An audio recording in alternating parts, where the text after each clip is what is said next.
बिस्मिल्लाहिर्रहमानिर्रहीम। मैं सोबिया अमीन 9th class के ऑनलाइन लेक्चर सीरीज़ के नेक्स्ट लेक्चर के साथ चैप्टर नंबर 7 हमारा कंप्लीट हो चुका है। चैप्टर नंबर 8 का थोड़ा सा इंट्रोडक्शन मैंने इस दिन आप लोगों को दिया था।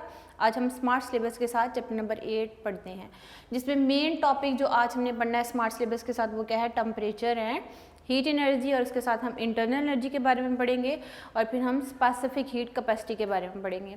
अच्छा बेटा, टेम्परेचर क्या होता है? हम किसी भी चीज़ को जस्ट टच करने के बाद हम बता सकते हैं कि ये कितनी हॉट है या फिर कितनी कोल्ड है। तो टेम्परेचर क्या है? It is the degree of the hotness और कोल्डनेस ऑफ द बॉडी। तो ये मैंने उस दिन भी चीज़ें डिस्कस कर दी थी कि अगर आपके हाथ में कोई आइस क्यूब है तो आप बता सकते हैं ये कितने ठंडे हैं, या अगर आप किसी कैंडल की फ्लेम को हाथ लगा के टच करके फील करके बता सकते हो कि ये कितना हॉट है। यानी हॉट एंड कोल्ड ऑब्जेक्ट्स के बीच में जो हम बता सकते हैं एक डिग्री के बारे में कितना हॉट और कितना कोल्ड, तो उसी को टेम्परेचर कहा जाता है। तो टेम्परेचर की हम डेफिनेशन लिखते हैं बेटा। टेम्परेचर क्या है? It is the degree of the hotness और coldness of the body. Temperature is the degree of hotness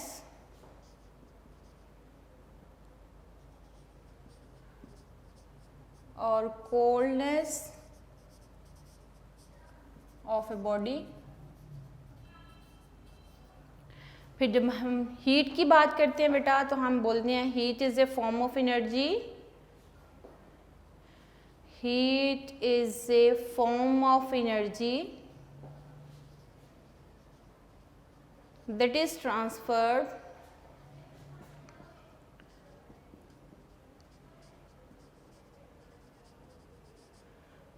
from one body to another body, या from one place to another place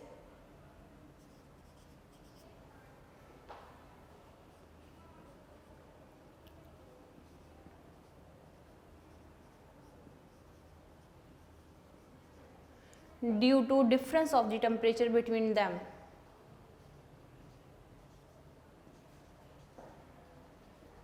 Difference of temperature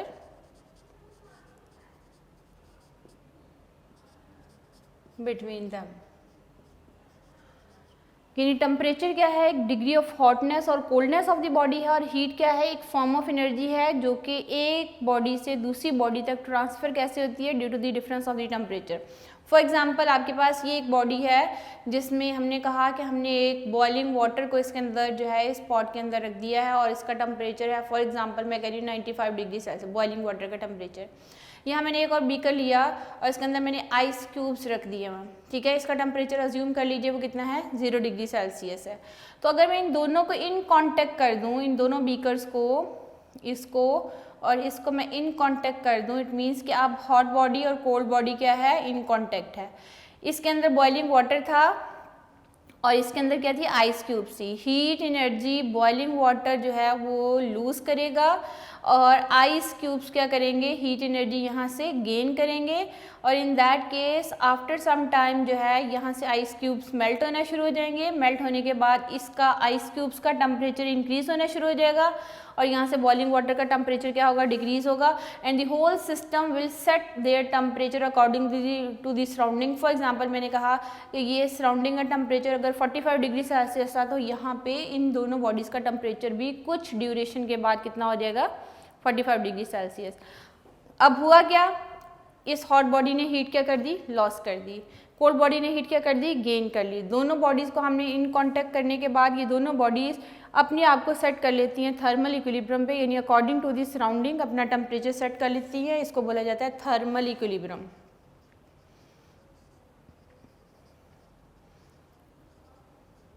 यानी किसी भी system का temperature जब according to the environmental temperature set हो जाता है तो इसको क्या बोला जाता है, थर्मल इक्विलिब्रियम कहा जाता है। तो इन दैट केस हम कह सकते हैं कि बॉडी कब थर्मल इक्विलिब्रियम पे होती है, when all parts of the system have same temperature along with its surrounding. यानी सराउंडिंग के लिहाज से किसी भी सिस्टम के सारे पार्ट्स का टेम्परेचर सेम हो जाए, this is called the thermal equilibrium. तो यहाँ भी ये दोनों जो बॉडीज थी वो किस स्टेट में आ गई, थर्मल इक्विलिब्रियम। जब हम थर्मल इक्विलिब्रियम की डेफिनेशन लिखेंगे तो हम क्या लिखते हैं, थर्मल इक्विलिब्रियम क्या है, thermal equilibrium.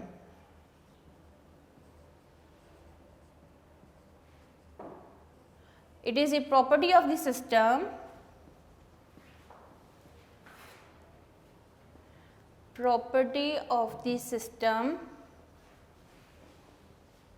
when all parts of the system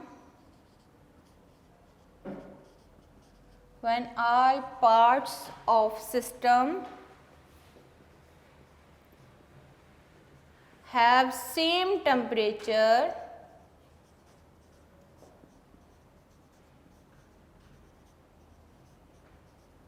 along with surrounding.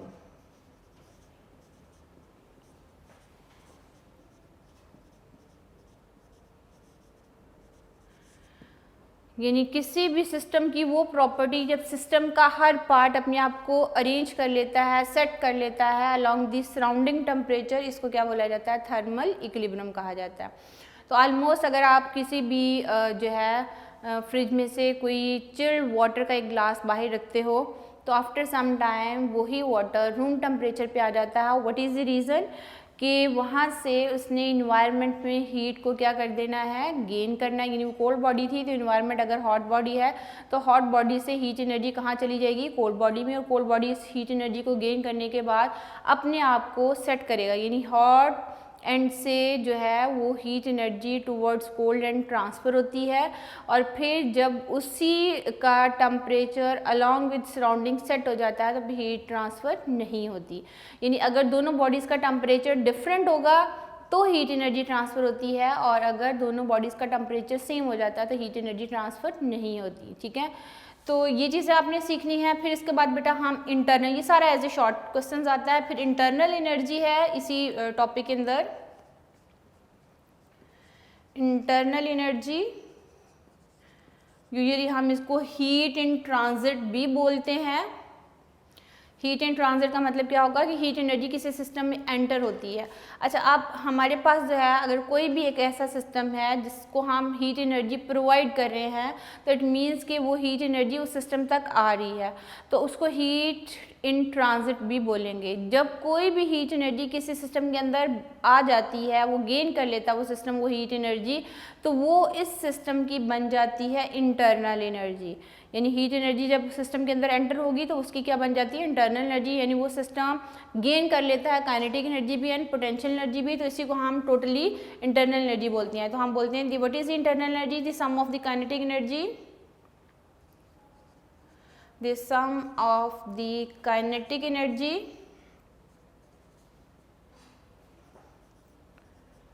and potential energy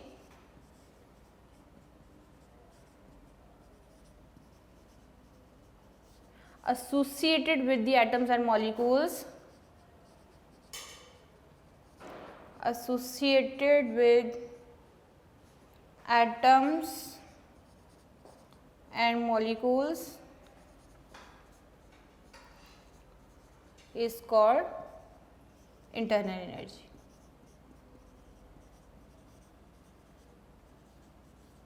और इंटरनल एनर्जी किन फैक्टर्स के ऊपर डिपेंड करती है? अभी फैक्टर्स कौन से हैं जिनके ऊपर इंटरनल एनर्जी डिपेंड करेगी? तो फैक्टर्स हैं बेटा मास of the body,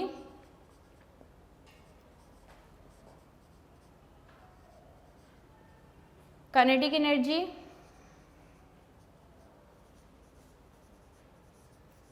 and potential energy.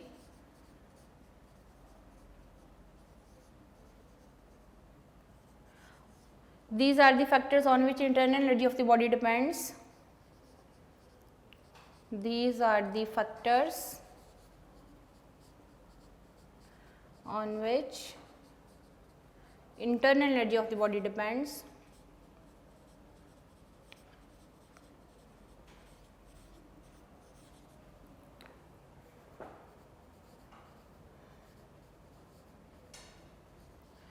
Okay, ये बेटा सारे ऐसे शॉर्ट क्वेश्चंस आते हैं. What is the temperature? It is the degree of the hotness और coldness of the body. What is the heat energy? Heat is a form of energy that is transferred from one body to another body due to the difference of the temperature between them. और usually heat energy hot body से किस तरफ जाती है? Towards the cold body.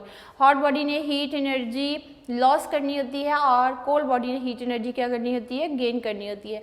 और फिर क्या होता है, जब hot body and cold body यानी two bodies at different temperature अगर हम उनको इन कॉन्टैक्ट कर देते हैं, then the heat will exchange due to the difference of the temperature, and after some time both bodies will attain the same temperature along with surrounding.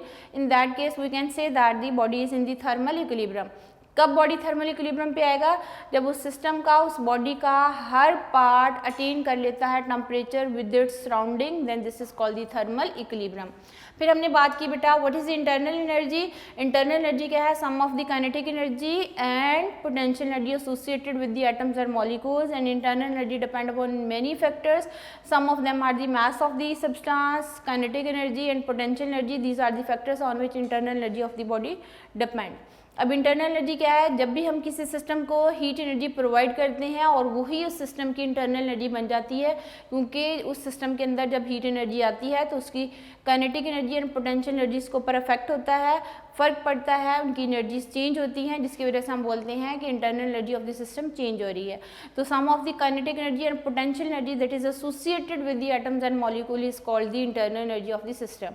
अब आपको पता है कि टेम्परेचर है, तो टेम्परेचर के मेजर करने के लिए कोई ना कोई इंस्ट्रूमेंट यूज़ होता है, और टेम्परेचर फिजिकल क्वांटिटी है. तो टेम्परेचर को मेजर करने के लिए हम यूजुअली जो इंस्ट्रूमेंट यूज़ करते हैं that is called the thermometer. Thermometer is the device that is instrument that is used to measure the temperature, and the art of measuring temperature is called the thermometry. यानी thermometry एक ऐसी branch है जिसमें हम temperatures को major करते हैं. Art of measuring temperature is called the thermometry. और थर्मोमीटर के अंदर कुछ ऐसे मटीरियल्स यूज़ किए जाते हैं जो कि ईजीली जो है एक्सपैंड कर सकते हैं और ईजीली कॉन्ट्रैक्ट कर सकते हैं, जिसमें मरकरी यूज़ किया जाता है, क्योंकि मरकरी के अंदर ऐसी एबिलिटीज़ हैं जो कि जिसका बॉइलिंग टेम्परेचर हाई होता है और उसका फ्रीजिंग टेम्परेचर लो होता है, तो वो लोअर टेम्परेचर को भी हाई टेम्परेचर को भी इजीली मेजर कर सकती है. तो मरकरी के अंदर कुछ और भी प्रॉपर्टीज़ हैं जिसमें हम कहते हैं कि इसकी यूनिफॉर्म थर्मल एक्सपेंशन होती है, उसकी गुड कंडक्टर ऑफ हीट है. जब भी हम किसी भी बॉडी के साथ उसको टच करेंगे तो मरकरी एक्सपैंड होता है, जिसकी एक्सपेंशन से हम इजीली इस बॉडी का टेम्परेचर क्या कर सकते हैं? मेजर कर सकते हैं. हमारे स्मार्ट सिलेबस का पार्ट बेटा टेम्परेचर के साथ heat, thermal equilibrium and internal energy तक है, लेकिन इतनी बात आपको पता होनी चाहिए कि which instrument is used to measure the temperature, that is the thermometer. और थर्मामीटर के अंदर जो थर्मोमेट्रिक मटेरियल यूज़ होते हैं उसको हम यूजुअली मरकरी यूज़ करते हैं, क्योंकि मरकरी के अंदर ऐसी एबिलिटीज़ हैं जो कि यूज़ की जा सकती हैं एज ए थर्मोमेट्रिक मटीरियल. तो अब हम नेक्स्ट टॉपिक पढ़ते हैं बेटा, जो कि स्पेसिफिक हीट कैपेसिटी है. ये मैंने थोड़ी चीज़ें उस दिन भी डिस्कस कर दी थी जब चैप्टर 7 का एंड हुआ था. आज जो मेन टॉपिक है वो है specific heat capacity.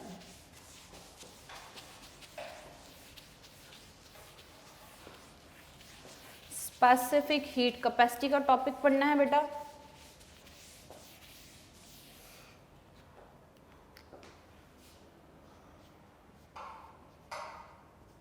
Specific heat capacity. पहले इनके मीनिंग्स पे जाते हैं. स्पेसिफिक का मतलब क्या होता है? पर्टिकुलर, एक खास, स्पेशल, पर्टिकुलर, एक क्रिटिकल वैल्यू है. ठीक है. हीट का मतलब क्या है? एनर्जी है, हीट की फॉर्म में है. कैपेसिटी का मतलब है कैपेबिलिटी है.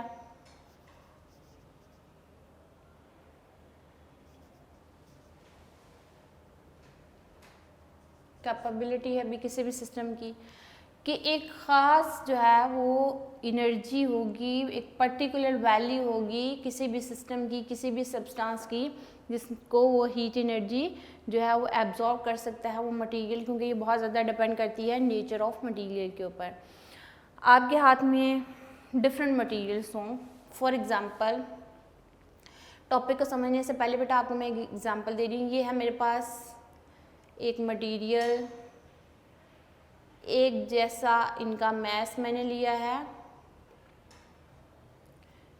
ये एक और मटेरियल है।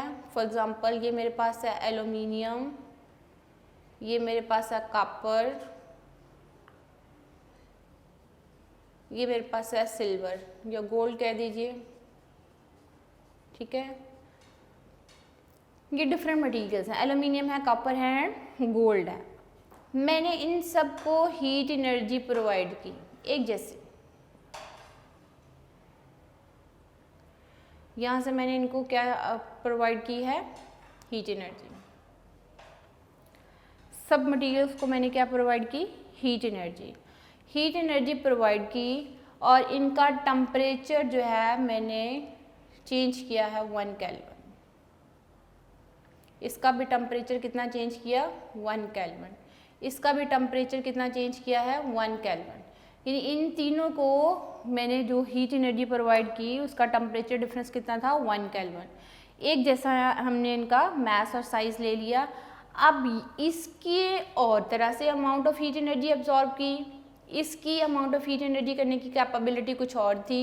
गोल्ड की जो है वो हीट एनर्जी एब्जॉर्ब करने की कैपेबिलिटी क्या थी, कुछ और थी। मटेरियल डिफरेंट होने की वजह से इनके अंदर जो हीट एनर्जी एब्जॉर्ब करने की कैपेबिलिटी क्या थी, डिफरेंट थी, कैपेसिटी क्या थी, डिफरेंट थी। तो इसी को हम बोलते हैं स्पेसिफिक हीट कैपेसिटी। वो अमाउंट ऑफ हीट एनर्जी जो कि किसी भी सब्सटेंस को रिक्वायर्ड होती है जब हम उसका टेम्परेचर डिफरेंस कितना इंक्रीज करते हैं, 1 केल्विन, जब हमने उनका मास, यूनिट मास रखा होता है। यूनिट मास का मतलब कितना रखा जाए, 1 kg रखा जाए। किसी भी सब्सटेंस का जब हमने यूनिट मास 1 kg लिया है और उसका टेम्परेचर डिफरेंस 1 केल्विन चेंज किया, तो जितने अमाउंट ऑफ हीट एनर्जी इस सब्सटेंस ने ले ली है to increase the 1 kelvin temperature, वो उसकी कहलाती है स्पेसिफिक हीट कैपेसिटी, जो कि बहुत ज़्यादा डिपेंड करती है नेचर ऑफ मटेरियल के ऊपर, कि मटेरियल की नेचर डिफरेंट होगी तो हीट कैपेसिटी की वैल्यू भी क्या होगी, डिफरेंट होगी। फॉर एग्जांपल वाटर है, वाटर की हीट कैपेसिटी जो कैलकुलेटेड है वो है 4200 जॉल पर केजी पर केल्विन।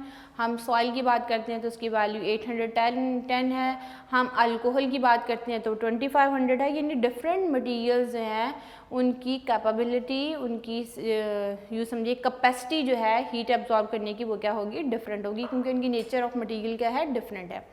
इस चीज़ को बेटा अगर हम देखते हैं, जो चीज़ें हमारी बुक के अंदर लिखी हुई हैं उसके मुताबिक अब हम चलते हैं कि स्पेसिफिक हीट कैपेसिटी क्या है, amount of heat energy. What is specific heat capacity, the amount of heat energy required to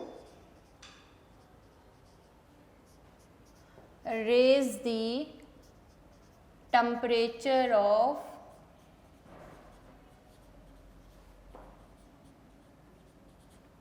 temperature of 1 kg of substance, 1 kg of substance through 1 Kelvin. The amount of heat energy that is required to raise the temperature of 1 kg mass of substance through 1 Kelvin is called specific heat capacity.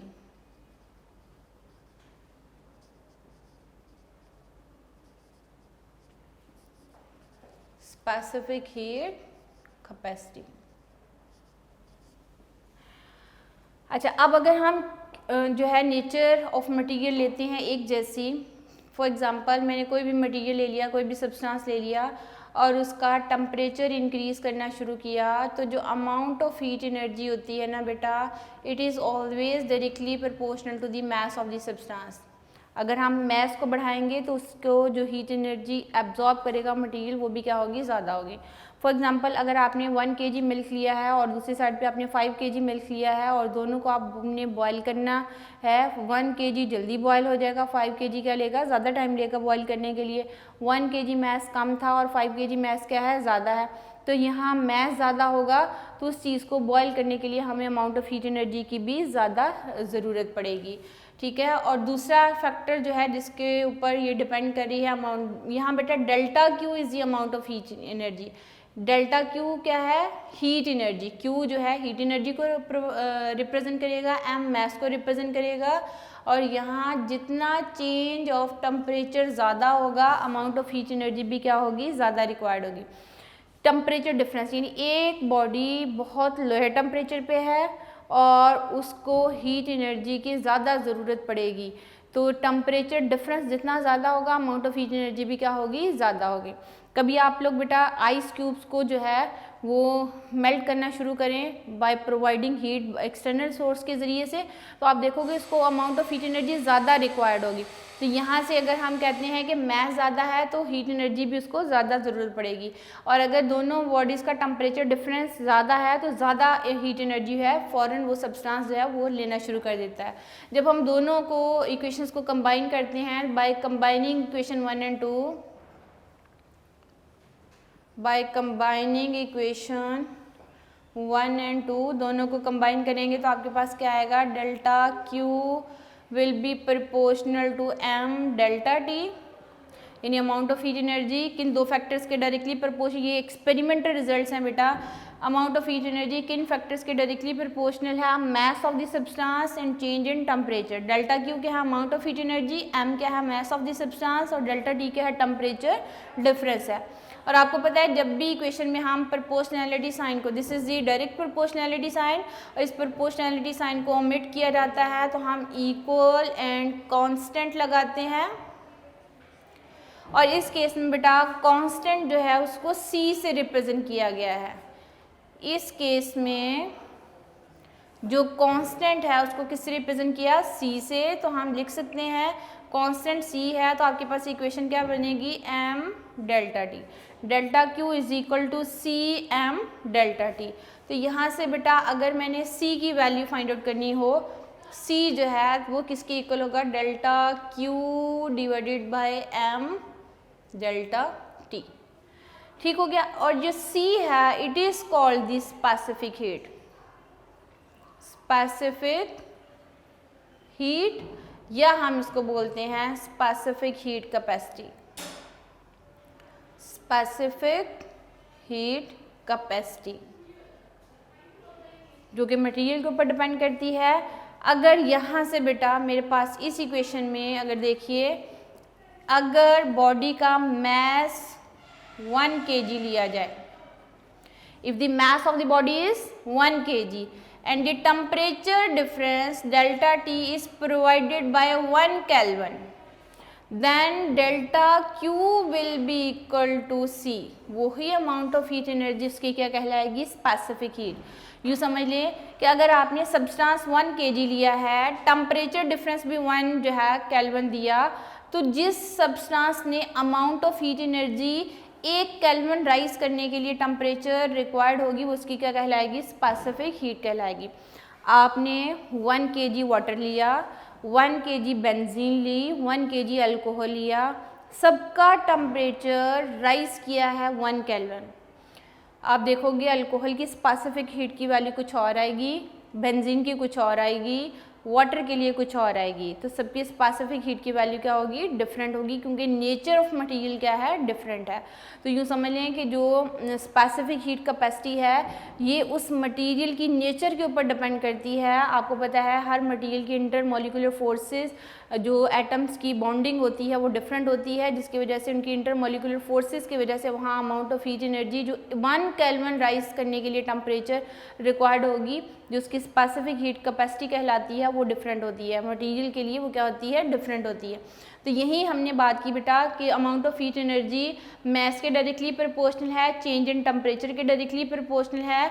और अगर हम mess को 1 kg लेते हैं, change in temperature को 1 kelvin rise करते हैं, तो अमाउंट ऑफ हीट एनर्जी ही उसकी क्या कहलाती है, स्पेसिफिक हीट कैपेसिटी कहलाती है। और यहाँ से बेटा हम कह सकते हैं कि अगर मैस 1 kg है, चेंज इन टेम्परेचर 1 केल्विन है, then amount of heat energy will be equal to the specific heat. और यहाँ से जो स्पेसिफिक हीट के लिए हम फॉर्मूला लिखेंगे, C will be equal to delta Q divided by M delta D। Mass 1 kg लेना है, डेल्टा T 1 kg लेना है, तो यही जो हम प्रोवाइड करेंगे हीट एनर्जी वो उसकी स्पेसिफिक हीट कैपेसिटी कहलाएगी। अब यहाँ से बेटा हम unit of specific heat capacity को डिराइव करते हैं। स्पेसिफिक हीट कैपेसिटी एनर्जी का unit, delta Q is the energy, और एनर्जी का यूनिट होता है बेटा joule. Unit of energy is joule, unit of mass is kilogram, unit of temperature is kelvin. तो हम लिख सकते हैं बेटा कि what is the unit of specific heat capacity, joule per kg per kelvin is the unit of the specific heat capacity. Unit of energy is joule, unit of mass is kilogram, unit of temperature is Kelvin. तो हम कह सकते हैं unit of specific heat capacity is joule per kg per Kelvin is the unit of the specific heat capacity. तो ये बेटा हम different materials की स्पेसिफिक हीट की वैल्यू भी लिख सकते हैं। तो हम कह सकते हैं specific heat capacity of the water is, specific heat capacity of water is 4200 जॉल per kg per kelvin होती है। वाटर के लिए ये वैल्यू कितनी है बेटा, 4200 जॉल पर केजी पर केल्विन होती है। और अगर हम ड्राई सॉइल की बात करते हैं तो ड्राई सॉइल के लिए ये value 810 जॉल per kg per kelvin होती है। ये दो वैल्यूज़ आपको लर्न होनी चाहिए। अगर हम अल्कोहल की बात करते हैं तो उसकी value 2500 जॉल per kg per kelvin होती है। वाटर के लिए 4200 जॉल पर केजी पर केल्विन है। ड्राई सॉइल के लिए 810 जॉल पर केजी पर केल्विन है। आप कुछ मटीरियल्स की बात कर सकते हो। इसी वजह से जब हम वाटर की बात करते हैं तो आपको पता है कोस्टल एरिया, शहरी इलाके जहाँ पे पानी बहुत ज़्यादा होता है, उनके डे एंड नाइट के टेम्परेचर में बहुत कम फ़र्क पड़ता है, क्योंकि वाटर की स्पेसिफिक हीट ज़्यादा है। जिन मटीरियल्स की स्पेसिफिक हीट की वैल्यू बहुत ज़्यादा होती है, it take too much time to heat up and too much time to cool down. तो आप देखते हो समंदर के आसपास जितने इलाके होते हैं वहाँ पे डे एंड नाइट का टेम्परेचर और पूरा साल जो टेम्परेचर आप देखोगे इसमें ज़्यादा चेंजेस नहीं आती, मॉडरेट ऑलमोस्ट रहता है। What is the reason? क्योंकि उनके सराउंडिंग में वाटर ज़्यादा होने की वजह से, उसकी स्पेसिफिक हीट की वैल्यू ज़्यादा होने की वजह से उन इलाकों का टेम्परेचर मॉडरेट रहता है। लेकिन अगर हम डेजर्ट की बात करते हैं, डेजर्ट में सैंड है, सॉइल एंड सैंड की जो स्पेसिफिक हीट की वैल्यू है वो बहुत कम होती है, जिसको मैंने यहाँ क्या लिखा है, ड्राई सॉइल है तो उसकी 810 जॉल पर केजी पर केल्विन होती है। तो आप देखते हो जैसे ही सनराइज होता है यही जो सॉइल है वो 5 टाइम ग्रेटर टेम्परेचर के साथ हीटअप हो जाती है as compare to the water. तो इसी वजह से जो डेजर्ट हैं वहाँ का डे का टेम्परेचर बहुत हाई होता है और नाइट का टेम्परेचर बहुत लो होता है। जैसे सनराइज़ होगा सैंड एंड सॉइल हीट फ़ौरन से गेन करेगी और अपना टेम्परेचर राइज़ कर लेती है। और अगर रात के टाइम जो है सनसेट होता है, सूरज की रोशनी नहीं है और हीट भी नहीं है, तो वहाँ पे सैंड फ़ौरन से 1 to 2 आवर्स के लिए वो क्या हो जाती है, फ़ौरन से ठंडी हो जाती है। उसके बाद फिर क्या होता है कि वो ठंडी होने के बाद आपको नाइट के टेम्परेचर में और डे के टेम्परेचर में बहुत फ़र्क जो है वो फील होता है। Only what is the reason कि सॉइल एंड सैंड की स्पेसिफिक हीट बहुत लो है, बट जो है हमारे पास वाटर उसकी स्पेसिफिक हीट क्या है बहुत ज़्यादा है। स्पेसिफिक हीट कैपेसिटी को थोड़ा सा फिर से रिपीट करते हैं, इंशाल्लाह नेक्स्ट लेक्चर में इसकी इंपॉर्टेंस भी डिस्कस करेंगे। फिर से देखिए बेटा, इंपॉर्टेंट टॉपिक है, what is the specific heat capacity? It is the amount of heat energy that is required to raise the temperature of 1 kg mass of substance through 1 kelvin. हमने mass लेनी है 1 kg और उसका temperature rise करना है 1 kelvin, तो जितनी amount of heat energy वो सब्सटेंस रिक्वायर्ड करेगा वो उसकी क्या कहलाती है? स्पेसिफिक हीट कैपेसिटी कहलाती है। तो मैथमेटिकली हमने इन चीज़ों को डिस्क्राइब किया और एक्सपेरिमेंटली की चीज़ ऑब्जर्व की गई है कि जितना किसी भी ऑब्जेक्ट का मास ज़्यादा होता है तो उसको अमाउंट ऑफ हीट एनर्जी भी ज़्यादा रिक्वायर्ड होती है। जिस सब्सटेंस का जो मास कम होगा अमाउंट ऑफ हीट एनर्जी भी कम होगी, और अगर दोनों बॉडीज़ का टेम्परेचर डिफरेंस ज़्यादा होगा तो हमारे पास अमाउंट ऑफ हीट एनर्जी भी रिक्वायर्ड ज़्यादा होगी। दोनों को कंबाइन करें तो आपके पास क्या आएगा? Delta Q is proportional to M delta T. Proportionality sign को ओमिट करेंगे, ख़त्म करेंगे तो इक्वल लगाएंगे एंड कांस्टेंट लगाएंगे, और इस केस में कांस्टेंट को रिप्रेजेंट किससे किया गया है बेटा? सी के साथ, and C is called the specific heat capacity. What is the C? It is the specific heat capacity. ठीक है, और यहाँ से C का फॉर्मूला डिराइव करेंगे तो वो क्या आ जाएगा? Delta Q divided by M delta T. और यहाँ हमने कहा कि अगर बॉडी का मास 1 kg ले लिया जाए और उसका टेम्परेचर डिफरेंस 1 केल्विन दिया जाए तो डेल्टा क्यू ही उसकी स्पेसिफिक हीट कैपेसिटी कहलाएगी। यहाँ से हमने इसके यूनिट को डिराइव किया। Unit of energy is heat energy is joule, unit of mass is kilogram, unit of temperature is kelvin. Then what will be the unit of specific heat capacity? Its unit will be joule per kg पर kelvin. दो values as a example आप बता सकते हैं बेटा। Specific heat of water कितनी होती है? 4200 जॉल पर kg पर केल्विन, एंड ड्राई सॉइल की कितनी है? 800 जॉल पर kg पर केल्विन। इसको लर्न कर लीजिए, फिर नेक्स्ट लेक्चर में इंशाल्लाह इसकी importance of specific heat capacity के बारे में पढ़ेंगे। क्यों इसकी वैल्यू ज़्यादा है वाटर की, तो इसकी डेली लाइफ में क्या इंपॉर्टेंस है और किस तरह से हम उसको यूज़ कर सकते हैं हीट एनर्जी को कैरी करने के लिए। इन चीज़ों को डिस्कस करेंगे इंशाल्लाह। आज के लेक्चर में बेटा आप लोगों ने क्या पढ़ा है? टेम्परेचर के बारे में पढ़ा, हीट एनर्जी के बारे में पढ़ा, थर्मल इक्विलिब्रियम के बारे में पढ़ा है, फिर इंटरनल एनर्जी के बारे में पढ़ा। ये सारी चीज़ें एज ए शॉर्ट क्वेश्चन पूछी जाती हैं। जो main topic as a long question आ सकता है वो क्या है? Specific heat capacity. इसका यूनिट क्या है, इसकी एक्सप्लेनेशन लिखनी है, यूनिट लिखनी है और फिर इंपॉर्टेंस लिखेंगे तो फिर ये लॉन्ग क्वेश्चन बनेगा। इंशाल्लाह अपना ख्याल रखिए। नेक्स्ट लेक्चर में इसी को डिस्कस आगे करेंगे, इसकी इंपॉर्टेंस को डिस्कस करेंगे और फिर थोड़ा सा डिफरेंस पढ़ेंगे कि हीट कैपेसिटी क्या होती है और स्पेसिफिक हीट कैपेसिटी क्या है, दोनों में डिफरेंस क्या है, इन चीज़ों को डिस्कस किया जाएगा। अपना ख्याल रखिए और इन चीज़ों को साथ साथ लर्न कीजिए। इंशाल्लाह फिर मिलेंगे नेक्स्ट लेक्चर में, तब तक के लिए अल्लाह हाफ़िज़।